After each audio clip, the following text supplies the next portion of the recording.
Сәлем достар, бүгін мен сіздерге арнап тез әрі оңай дайындалатын достар салатын жасап көрсетемін.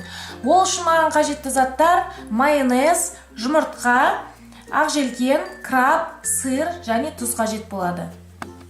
Алдымен крабты ұзыншалап турап, үшке бөлеміз.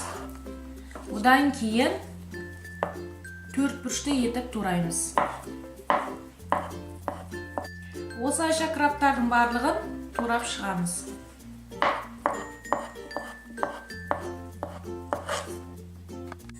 Крабтардың барлығын турап болдық. Ендігі кезекте жұмыртқаны да солай төрт бұрышты етіп тураймыз.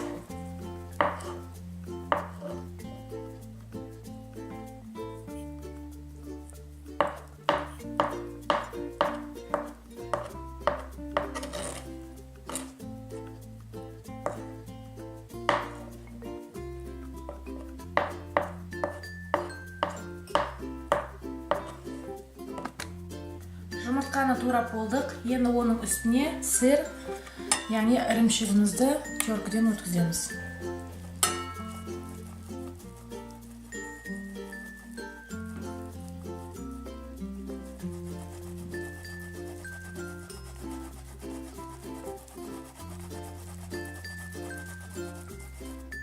Сырымызды теркіден өткізіп болдық. Енді оның үстіне бір шөкім тұз саламыз.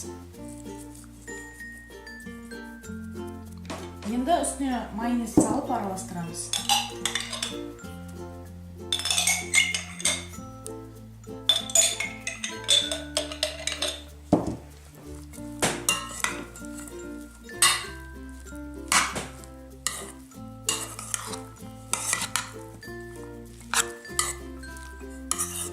Тұзы көп болмау керек. Егер де тұз көп болатын жағдайда ащы болып кетеді салатымыз. Және де майонезді көп салмауымыз қажет. Дайын болған салатымызды ыдысқа саламыз. Енді оның үстіне, яғни жұмыртқаның сары уызын теркіден өткіземіз. Өткізіп болдым. Енді оның үстіне тағы да шамалы сырды теркіден өткізіп саламын.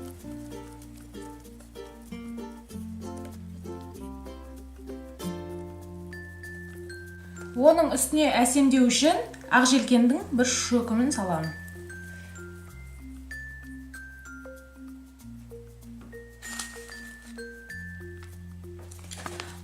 Достар, міне біздің сіздерге арнап жасалынған достар салаты дайын болды. Сіздерге ұнайды деп ойлаймын. Біздің жаңа видеоларды жіберіп алыңыз үшін міндетті түрде подписаться мәзірін басып, каналға жазылып кетіңіздер. Мына тұрған қоңырауша белгісін бассаңыздар, біздің видеоларды ең бірінші болып көресіздер.